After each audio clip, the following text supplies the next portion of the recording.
Les Journées du patrimoine sont, entre autres pour les frontaliers, une bonne occasion pour découvrir le pays tel qu'ils ne le connaissent pas, occasion rêvée donc pour voir autrement le Luxembourg. En 2010, les Journées du patrimoine sont sous le thème de voyage, commerce et communication. Sous le thème de voyage, on va faire circuler les trains historiques qui sont gérés par notre service. Il y aura 3 trains avec des wagons historiques qui vont circuler sur la Nordstrecke, la ligne ferroviaire du Nord, déjà aussi objet du patrimoine ferroviaire. Ces trains circuleront samedi, dimanche et ils vont donc lier Luxembourgville avec Clairvaux, endroit où on va exposer des affiches, des panneaux et des maquettes qui illustrent le patrimoine luxembourgeois. Aussi, encore à Clairvaux, à l'hôtel du Parc, où il y a une exposition sur des photos que 194 jeunes photographes du monde entier ont fait. Et le service des monuments invite non seulement aujourd'hui et demain, mais aussi dans les prochaines semaines à voir cette exposition. Deuxième sujet, c'est le commerce.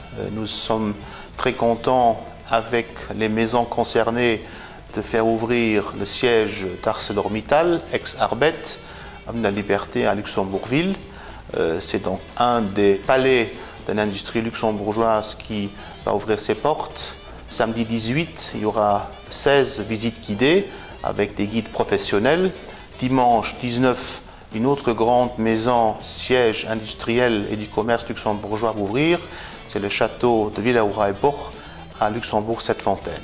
Là, il y aura 3 visites guidées dans l'après-midi du dimanche 19.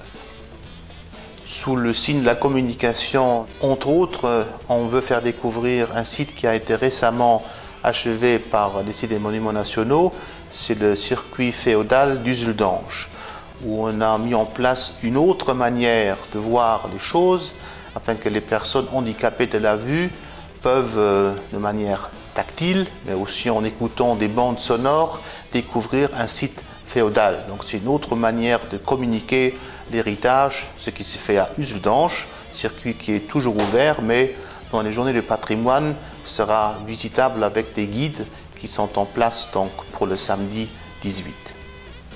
Les sites des monuments ont pu achever en 2010 un deuxième projet, c'est le circuit Vauban.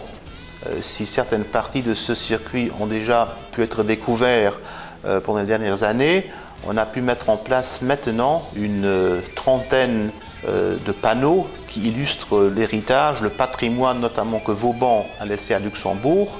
On a aussi balisé entièrement ce circuit avec plus de 70 panneaux qui indiquent le chemin. Ce circuit part au Bock, ici à Luxembourg-Centre, et il fait découvrir le Pfaffendal, monte vers le Kirchberg.